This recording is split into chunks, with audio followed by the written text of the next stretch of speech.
This right next to me is the Nissan Navara Pro-4X Warrior, the more off-road, hardcore version of the already capable Pro-4X. And I'm going to cover everything you need to know, some of the good, some of the bad. So before we start, please like, share, subscribe. Let's get straight into the video. Let's start off with a brief overview about the Navara. So you have a wide choice of model grades to choose from, but in this video we're going to focus specifically about the Warrior. So the first one is based on the lower grade SL, which is priced from over $61,000 before on-road costs, whereas the Pro-4X Warrior is priced from $68,000 for the manual and just over $70,000 for the automatic. And in terms of optional extras, there are 4 external colours to pick from. And in terms of key rivals, the Pro-4X is the type of vehicle that you should compare with the Toyota HiLuux GR Sport and of course the Ford Ranger Tremor. Let's now move on to the design. So the colour of this example is finished off in self grey, and in terms of some of the visual key features, we've got full automatic LED headlights along with LED DRLs and halogen globes for the indicators, and as well as integrated fog lights along the side. And you also get this metal bull bar with an integrated LED light bar, and as you can see there are also these rubber inserts to prevent flex, and it's also complemented by this large grille with a black Nissan logo and red inserts. And if we look lower down, a thick 3mm underbody protection plate. And if we move on to some of the mechanical changes, this of course sits on a wider front track, and it's also been raised up by 30mm, and as a result this has 260mm of front ground clearance and a 60mm wading depth through water, additionally a 36-degree front approach angle, and finally a rear departure angle of 19.8 degrees. And now moving towards the side view. So this of course being the off-road version, you get 17-inch gloss black wheels that are wrapped in Cooper Discover all-terrain AT3 tyres. And in addition to some of the visual changes, we've got Warrior specific fender flares, as well as these black mirrors, roof rails and door handles. And you've also got the Warrior specific decals that run along the side, and the Pro-4X Warrior decals on the tub. And if we look lower down, plastic side steps, and finally privacy glass on the third quarter. And now moving towards the rear design. So from the back we've got partial rear LED combination lights, and this of course being the Pro-4X, we've got a black Nissan badge with red inserts and a big chunky sail plane on top of the tub. And looking lower down, a plastic step up bar. And if we look further down, a towing kit, as the Navara is capable of towing 3.5 tonnes, and it's also worth noting that the unbrake figure is 750 kilograms. And finally, looking underneath the tray, a full-size spare tyre, and as you can see this does not feature a leaf spring suspension setup, which means in terms of on-road refinement, this dual cab ute should be pretty good on the road. Let's now move on to the cabin. So before you climb inside, the Pro-4X receives a remote key, keyless entry and push ignition start. Now starting off with the presentation, this generation Navara has been on sale for around 10 years now, and it definitely does show because the interior is pretty bland and boring. And in terms of build quality, you have hard scratchy plastics on top of the dashboard, even lower down and towards the center as well, and that also extends on top of the doors. I don't really like these door handles as well, and even the window switches look very outdated. You do get some soft padding on the elbow rest, but they are pretty firm, and that is also the same story with the center armrest. And of course, this being the Pro-4X Warrior, you get some decals on the seat and this interesting design pattern, and as well as a blacked out Nissan logo. And the steering wheel also feels very good to grip onto, which brings me on to comfort. So the driver offers 8-way power adjustment with lumbar, whereas the passenger only gets manual adjustment, but they're just not really that comfortable to sit in. However, both the front row seats can be heated using these buttons down below. There is also dual zone climate control, but it is worth pointing out the steering only offers tilt adjustment, not reach, so it is hard to find a really comfortable driving position behind the wheel. Now, if we move on to tech, it all runs off this 8-inch touchscreen, which overall is fairly basic. You've got all your key functions down below, and of course physical buttons and dials, and even on the steering wheel as well. And going into audio, we've got AM, FM, USB, Bluetooth, and as well as a 6-speaker sound system, but no inbuilt satellite navigation, but you do have inbuilt voice control. And there is also Apple CarPlay and Android Auto, which are both wired. But the problem with that is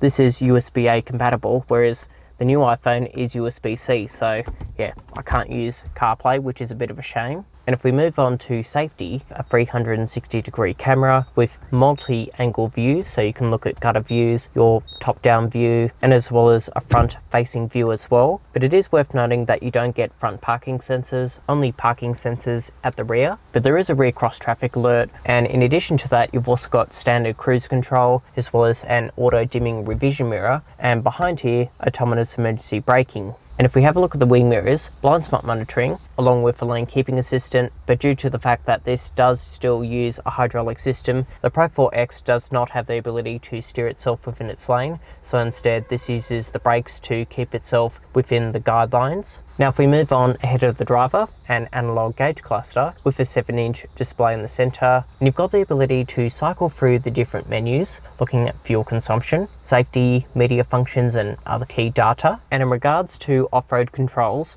you have a 4-wheel drive selected down the bottom here to change it from 2-wheel drive to 4-wheel drive high. And when you engage 4-wheel drive low, you have the ability to lock the rear differential, and there's also hill descent control as well. And moving on to driving modes, you've got a toggle here to change it from tow, sport and standard. And when you change it into 4-wheel drive high, a dedicated off-road mode appears. And finally, storage. So up the top here, we've got a sunglasses holder.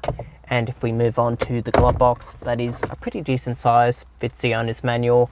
And looking towards this section, 2 cutaways for 2 mobile devices, as this section really wouldn't fit anything at all, but you've still got a USB-A and an aux cord down below, and as well as a 12-volt socket. And looking towards the center, we've got 2 small cup holders and a relatively small glove box, but you do have a 12-volt socket, and as well as a USB-A and a USB-C port. So you can still charge a USB-C, but you can't connect to Apple CarPlay.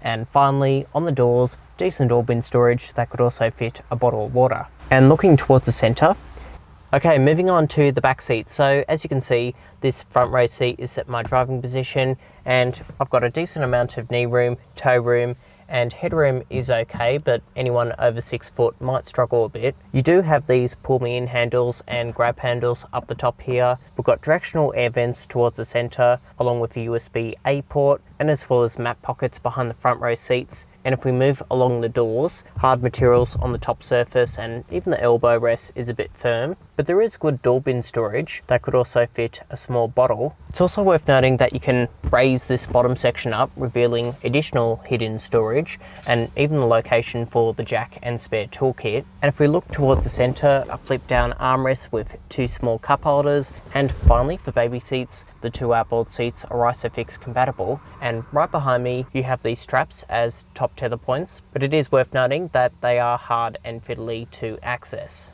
Okay, moving on to the tub. So the first item I want to point out, you get an electronic roller shutter, which is something you don't get on the Toyota HiLuux GR Sport, but it is worth noting that you need to hit unlock, and the buttons can come across a bit unresponsive, but it is nice to know that you have that security. If I open up the tailgate, as you can see, there is a torsion beam, which makes it easy for this to open and close, but no hydraulics, so it does still just flop down. But we've got a spray and bed liner as standard, as well as some tie-down hooks and adjustable thick tie-down points on these rails. And over towards the center, LED lighting, and on the right hand side, a Navara badge. And in terms of the overall tray itself, as you can see, not really the biggest in its class, but you do have just over 1,000 kilograms of payload, which is pretty big in the segment. And finally, in terms of key specification, dimensions and other key data, all that information is on your screen now. Let's now move on to the powertrain. So under the bonnet features a 2.3 litre twin turbocharged 4-cylinder diesel engine, producing 140 kilowatts and 450 newton meters of torque, and all paired to a 7-speed torque converter automatic, and combined with a part-time forward drive system. And like most dual cab utes, the Navara sits on a ladder frame chassis. And finally, if we talk about the ownership, Nissan Australia offers a 5-year unlimited kilometre warranty, and each service is every 12 months or 15,000 kilometres. And Nissan also offers a cap price servicing plan for the first 6 visits. Okay, let's now move on to the driving impressions. So first of all, I've got great visibility at the front. There's also good side vision, decent sized wing mirrors. However, at the back, rear vision is okay for the segment, but not the best. And yes, you do have a 360-degree camera, but the quality is not amazing and you've only got rear parking sensors. Now, in terms of the seating position, you do sit a little bit higher. That's great because you've got a clear view of what's in front of you, but around the city, yeah, it's just hard to get a nice, comfortable driving position. Okay, so what is this like to drive at lower speeds? Well, the Navara has a turning circle radius of around 12.5 meters, and this does use a hydraulic steering setup, so you have that old school traditional dual cab ute steering feel, but it is a bit heavy at lower speeds, and yeah, you don't really get a good sense of what the front wheels are doing, and it's not the best experience behind the wheel driving around the CBD. And if we move on to performance, if I put my foot down, there is a little bit of a lag, but the gearbox responds pretty well for this class of vehicle, but I would have expected a bit more punch from a twin turbocharged 4-cylinder, and even between 80 and 110. Look, it gets the job done. It's got enough power for merging onto the freeway, but yes, like I mentioned, it's not the most powerful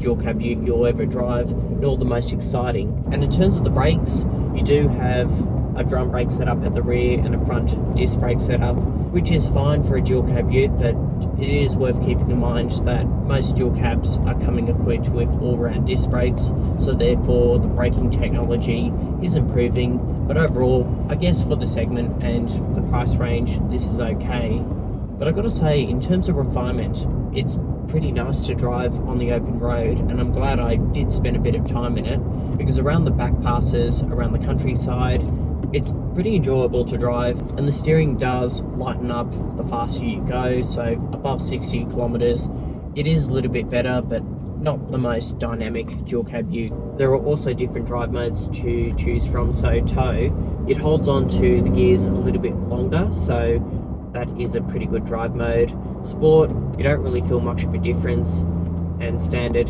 that's just your standard mode. However, no full-time four-wheel drive for sealed surfaces. But I've got to say, in terms of road holding, it is a nice dual cab ute to drive. The Navara sits on a coil sprung suspension setup opposed to a leaf spring setup, and at higher speeds I don't really hear that much wind noise. There is a little bit of tyre noise from those off-road specific tyres, but it isn't anything unbearable. And finally, in terms of fuel consumption, Nissan claims that this car can achieve 8.1 litres per 100, whereas I've managed to average 9.4 litres per 100 over a combined cycle with a mixture of city and freeway driving. And on that subject of the freeway, it did drop down to just under 9 litres per 100. So as a bit of a final verdict, if you're wanting a car with a good payload figure that can tow, and I guess that's cheaper than some of its other rivals, and pretty much off-road ready out of the box, I think this is a very good option. But is it really that more appealing in comparison to the Toyota HiLuux GR Sport? Let me know your opinion in the comments down below.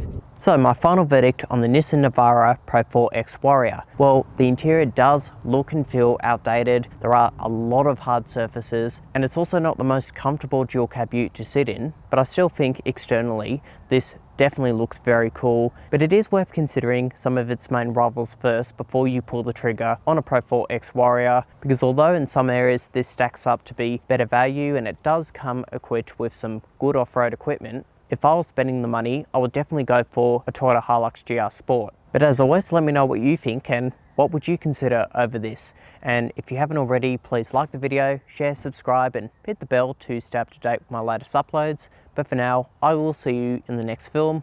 Thanks for watching.